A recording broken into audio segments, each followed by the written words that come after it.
ఆహ్వానించాల్సిన అవసరం ఉంది. And just నేను చూసిన పాట బట్టి is very sharp and extremely talented dancer. Trailer జానర్లో కూడా I could see the presence what he has. And I think he'll be a welcome addition, Chandrahas, to the Telugu film industry. Yeah, absolutely. And Ambika Darbar Bhati, and it's known for smell, but I think this heroine will be known for the visual, you know.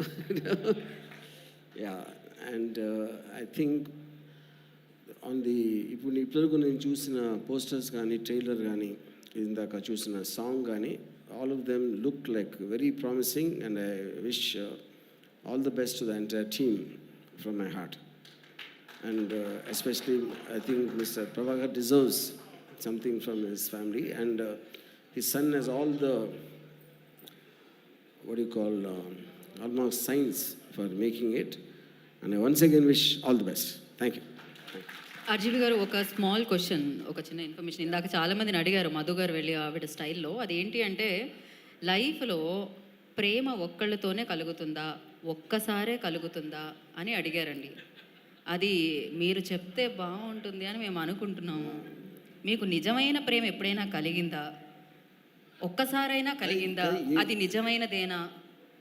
కానీ నాకు చాలాసార్లు ఒక్కొక్కరితోనే కలిగింది.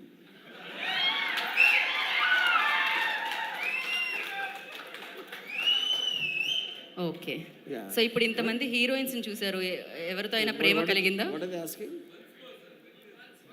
ఓహో, answer కూడా once more. టీజర్కి ట్రైలర్కి once more విన్నాను నేను. Answer కూడా once more. ప్రేమ ఒక్కసారే కలిగిందా అనేది ప్రశ్న. నేను చాలాసార్లు ఒక్కొక్కరితోనే కలిగిందని చెప్తాను.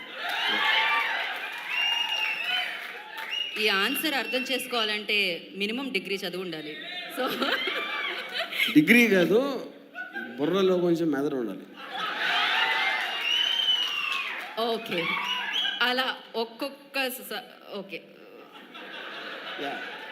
Give up. Thank you so much Rajiv గారు. కానీ అదే నేను ఇంకోటి ఏదో అడిగాను, ఇంత అందమైన హీరోయిన్స్ కనిపించారు ఇక్కడ, ఎవరితో అయినా మీకు అలా ప్రేమ కలిగిందా? నేను ఎక్కువ మంది అమ్మాయిలు ఉంటే ఒక అమ్మాయి గురించి మాట్లాడను. ఎక్కువ మంది అమ్మాయిలు ఉంటే ఒకే ఒక అమ్మాయి గురించి మాట్లాడను. ఇందాక చెప్పాను కదా, ఒక్కొక్కరితోనే మాట్లాడతానని చెప్పాను కదా. Okay, thank you so much అండి. ఇది నాకు అర్థమైంది. కాకపోతే నేను ఇంటెలిజెంట్ కాబట్టి ఇంకా ఓకే. ప్రభాకర్ గారు ఏదో చెప్పాలనుకున్నారు ఆర్జీవి గారి గురించి.